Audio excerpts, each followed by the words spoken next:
Muito bem. Agora quero falar de uma outra lei fundamental de qualidade de vida: gerenciar os pensamentos. Gerenciar os pensamentos é governar o mundo das ideias. É pensar com qualidade, mas não ser escravo dos pensamentos.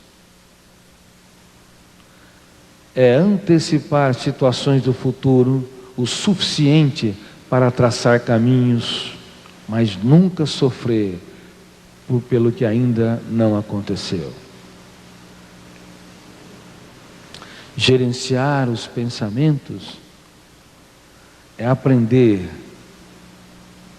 a gerir, a administrar o teatro da mente humana de maneira suave, serena, prazerosa. Uma pessoa pode administrar uma empresa com milhares de funcionários e ser um menino no teatro da sua mente, ser completamente escravo, um servo dos seus pensamentos negativos, das suas ideias perturbadoras. Uma pessoa pode governar um país com milhões de pessoas e viver em função dos problemas que não aconteceram, ou ruminar situações do passado e ser escravos das injustiças ou dos sentimentos de culpas que ela se envolveu. Hitler era um grande líder da Alemanha a partir da década de 30, governava com mão de ferro uma nação, parecia tão forte, mas era um fraco, porque não conseguia administrar o teatro da sua mente, não conseguia ter um eu lúcido, coerente, capaz de pensar antes de reagir, capaz de perceber que cada ser humano é uma estrela no palco da vida, capaz de se colocar no lugar dos judeus e entender que por detrás de cada judeu havia um ser humano que sonhava como ele, tinha expectativas, recuos, golpes de ousadias e timidez. Mas como era um homem fraco, forte por fora, que governava exércitos, mas fraco por dentro, ele cometeu atrocidades. Foi um péssimo gestor do palco da sua mente. E ele oscilava o seu humor de acordo com um grupo de janelas que se abria a cada momento existencial. Quando estava num bunker com as suas secretárias, mostrava uma gentileza excepcional, era até gentil com a sua cadela, com a sua cachorra.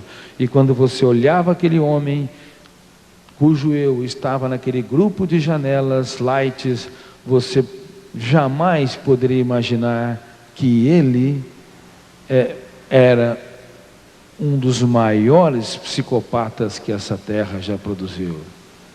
Inclusive, uma das suas secretárias que escreveu uma biografia das experiências que teve com Hitler, ficou completamente impressionada quando, terminada a guerra, descobriu que o seu chefe foi o responsável pela morte de milhões de pessoas, inclusive pela morte de mais de 1 milhão de crianças e adolescentes judeus nos campos de concentração. Quando ele estava no grupo de janelas killers, quando ele desenvolvia a sua psicopatia, considerando aqueles que eram contrários às suas ideias, que chocavam com seus ideais, como seres inumanos, que eram indignos de pisar nessa terra, então um monstro aparecia. É por isso que um psicopata pode oscilar e disfarçar por algum tempo a sua psicopatia, escondendo-a através de um território inconsciente, um grupo de janelas na sua memória que financia atitudes altruístas, gentis em alguns momentos. Porém, não há dupla personalidade como as pessoas imaginam. O que há é um duplo território de memória, ou seja, regiões completamente distintas como os solos dessa terra. Você pode sair de um deserto e entrar num oásis, você pode sair de uma terra árida e entrar numa floresta. Assim, a mente humana, figurativamente, também tem regiões muito distintas. E notem que nós também temos tais experiências tecidas na colcha de retalhos da nossa memória. As situações em que nós somos bem tranquilos, serenos e respeitosos, e há outras situações que nos tiram completamente a serenidade, a sobriedade, e reagimos agressivamente, e as pessoas ao nosso redor ficam espantadas com a nossa atitude. E nós mesmos nos surpreendemos e depois nos arrependemos. Como eu pude ter tais reações? Uma pessoa é tanto mais madura quanto menos ela muda de solo. Uma pessoa é tanto mais madura quanto menos o relevo muda significativamente. Quem passa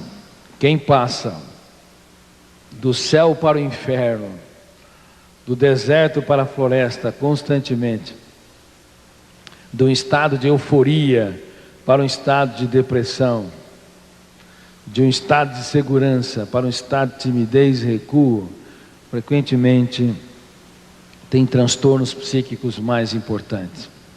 E você nunca sabe como se relacionar com tais pessoas. Você pisa em ovos, porque a mudança de humor é brusca.